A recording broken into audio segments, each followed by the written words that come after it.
Tickets still available. We've got a line out front of the stadium box office right now for some Johnny-come-lately Floyd fans. Come on out yourself if you'd like. It's going to be a great show. We're expecting 50,000 people here, all taking in this visual spectacle the Floyd has prepared for us. We've got lights, sound, action, all sorts of wild stuff that I can't begin to explain now, but I will endeavor to do so over the course of the afternoon. Later on tonight on the CD Classic, Rich Garcia will be rolling through the Floyd's collection of great dance songs. That's an album that came out about, 8 years ago. Has Money, One of These Days, Shine On You Crazy Diamond, all sorts of good Floyd tracks. Myself, I'm here for a while to tell you about the concert, interview some members of the band and their crew, and I'll have some Pink Floyd trivia when we come back on 106.7 KAZY. If you own an So we'll leave it at that, Rich. I knew he'd try to stump G with something. Okay, we'll try one more question on Stump G. Well, okay, G, I'll ask you the easy one that you've got to know, being the big rock critic for the Denver Post. The medium-sized rock. Okay. What did Pink Floyd get their name? From where?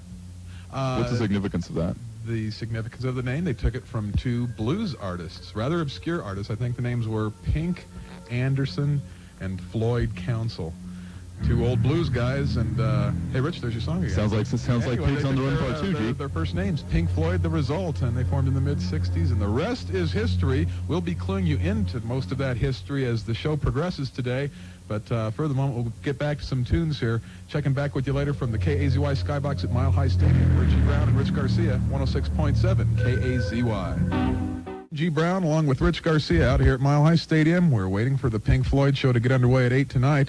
As promised, I'm going to regale Rich with some rock history here. This is his first Pink Floyd concert. The last time the band in town, 1973, in support of Dark Side of the Moon.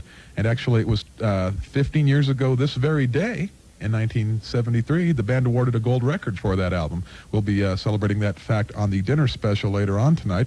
Right now, I want to go back even further. It was 20 years ago, this very month of April, in 1968, that Syd Barrett quit Pink Floyd. Many people don't remember Syd's name. He was actually the founding member of the group. Played guitar, wrote all of the songs, and when the Floyd started out, they played at a place called the UFO Club in London. And that was the, for lack of a better term, acid haven of underground London at the time.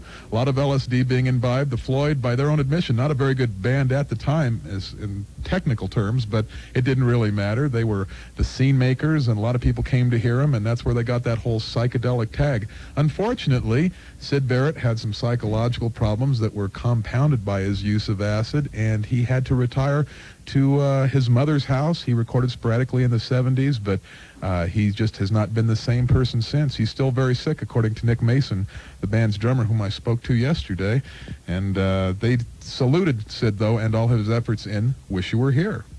Shine On You Crazy Diamond, some of the Floyd classics of the 70s. But anyway, to give you a taste of what the Floyd was like before Dark Side of the Moon made them international superstars, this is the one tune. It was a big hit over in England that Syd Barrett wrote. This is called Arnold Lane on 106.7 KAZY.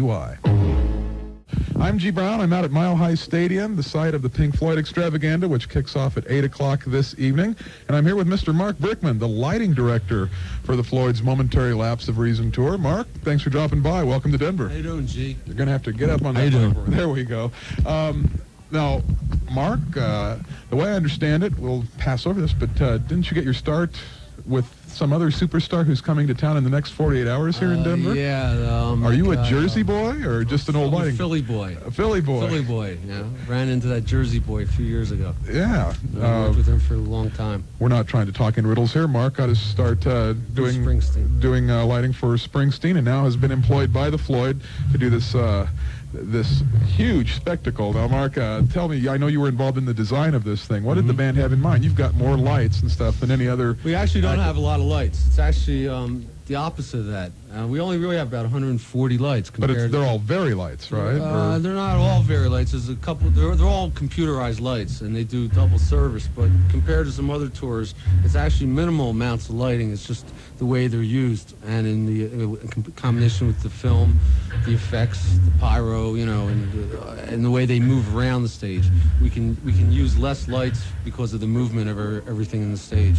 I'd like to take this opportunity to explain to people what Very Lights are. They're used by most every band out on the road these days. There's a few different types. Very Light happens to be the original computerized moving light that was developed by Genesis about probably 8 years ago. And what it does is it can move on an X and Y coordinate, so you can pretty much have the light at any place. It can move around the stage, change color automatically, instantaneously almost. So you can, instead of using about 100 lights to make the show, you could do it with maybe 12 if you do it right, if you program it the right way. So we basically used the Very Lights for the screen and for the pods, and we used another company called Telescan out of France, which is a more high-powered type of Very Light. Only the unit itself doesn't move. There's a mirror that moves. And then we have some other lights called Floyd droids, color rays, which are a mercury vapor fiber optic kind of light, and they provide a special effect, robotic kind of effect. It comes out of the stage. Basically, you have to come see the show to understand it. I'm here. It's real hard to explain it over a microphone. I'm not going to miss it, but anyone out there who's all interested, come out and see it too. Anyone interested, I guarantee this is a visual extravaganza that shouldn't be missed. Had you worked with the Floyd on any other projects? I did before? The Wall with them, yes. An amazing tour. That was the last time they were on the road in 1980. That's correct. And I also worked. I worked for Roger on Pros and Cons of Hitchhiking. Roger Waters. That was his 1983 solo album for Floyd fans unaware of that. Terrific stuff. We can't give anything away, unfortunately. It's hard, you really like Mark just said. But if the old quantity is quality thing isn't really the application here. He's done a very tastefully. We also have lasers, which I failed to mention, I guess. Are you in charge of the lasers? I didn't know if that was all. Well, yeah, it's all. Lighting, basically, right? I direct the whole show. I mean, everything that happens from the time the band comes on with any of the effects, I directed. I cue up to, I think it's like 23, 25 guys. Maybe more now. I don't know these days, but it's around 23 or 25 guys are on headsets, and I pretty much direct the show from the center of the house. Has lighting direction gotten a lot different in terms of being able to computerize a lot of that? Yeah. I mean, the whole show runs on computer. I used to do the show manually when I used to work for Bruce. I used to just be by myself. I now have probably 10 computers and, like I said, 23 guys operating all the boards, and it's all pretty much set, and it goes. But we do change things night to night too, depending on the venue. Are you going to melt the first 50 rows tonight? At the end of the show, there's some big surprises. Yes, there are. They've got the gear to do it, folks. We definitely have some new surprises for the outdoor show. It's not the same as we were doing indoors. We added a bunch of stuff. So, well, come dark, Pink Floyd turning all this gear loose here at Mile High Stadium. Marc Brickman, the lighting director, dropping by the KAZY. What do you call this? The penthouse suites here at Mile High Stadium, cluing us in on that. Thanks for dropping by, Mark. Welcome to town. See you later. We're 106.7 KAZY. This is Foreigner. I'm G. Brown. We're at Mile High Stadium, counting down the hours to Pink Floyd's concert extravaganza this evening. We'll be back with who is it? Oh yeah, the guy who's bringing this show to town, promoter Barry Fay. Right after this. Believe it. Boy, better than I even remember to be. Unbelievable, man. This blew away everything I'd ever seen. The wait is over. The return of Pink Floyd is here. An event so big, it can only be held in Mile High Stadium. Tonight at 8, Pink Floyd. Into the distance. Black. The standard in which all future concerts will be judged. 106.7 KAZY welcomes Pink Floyd.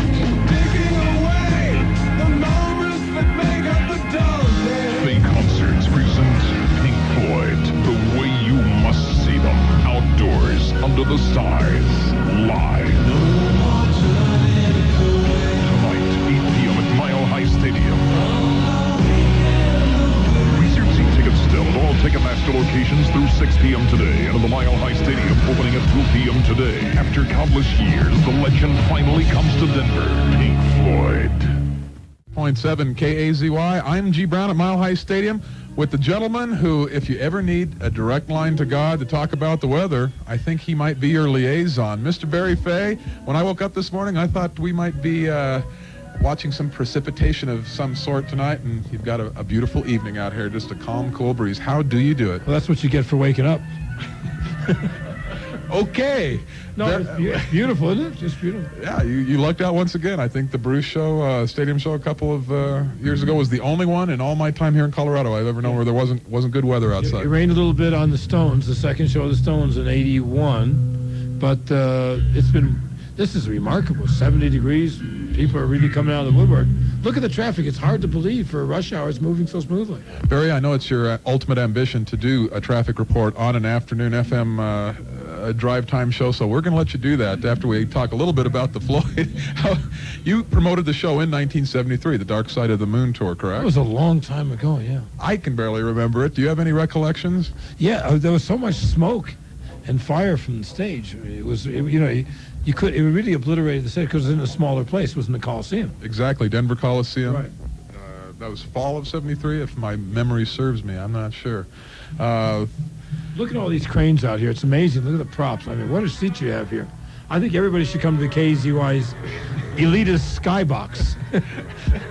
We'll be hanging from the rafters. Barry, you're a concert veteran. Now, let me bounce this off you. This is as much gear as I've seen for just about any show, any place, any time.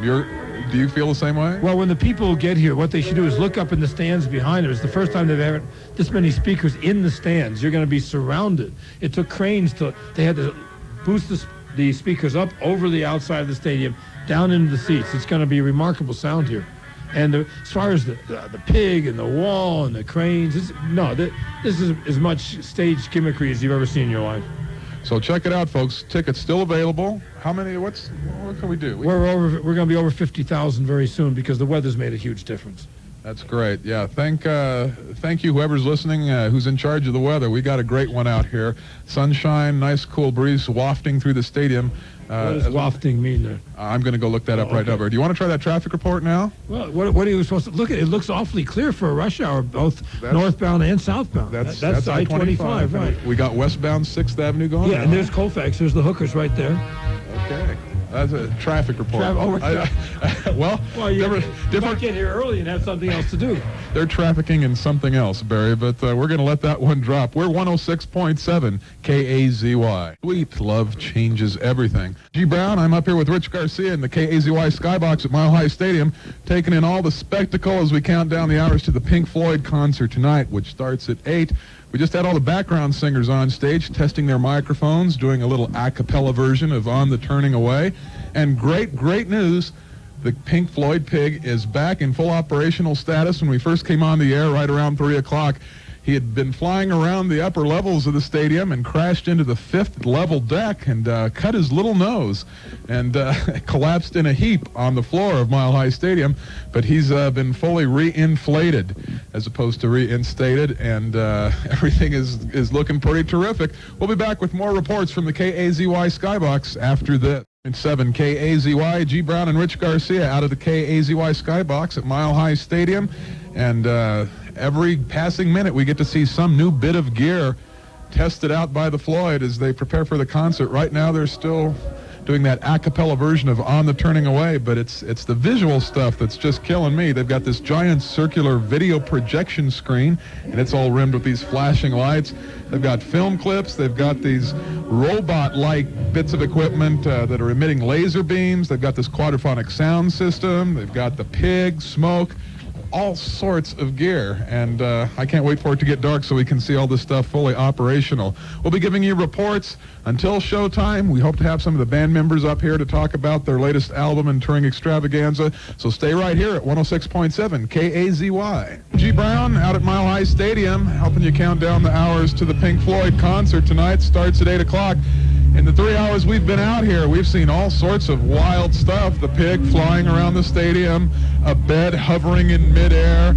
We just saw a harpy flying by on a wire. I'm not sure what that alludes to. The band on stage right now, sound checking through Learning to Fly, and we hope to get some members up here to talk to you before showtime. So keep it right here at 106.7 KAZY. At 6 o'clock tonight, we'll be doing the dinner special. And the theme tonight, In the Pink. It was 15 years ago this very day that Dark Side of the Moon received a gold record. That, of course, the concept album that gave Pink Floyd international acclaim. So we'll be back with that at 6 o'clock at 106.7 KAZY. Denver's home of rock and roll. It's 6 o'clock. Time to serve up tonight's dinner special.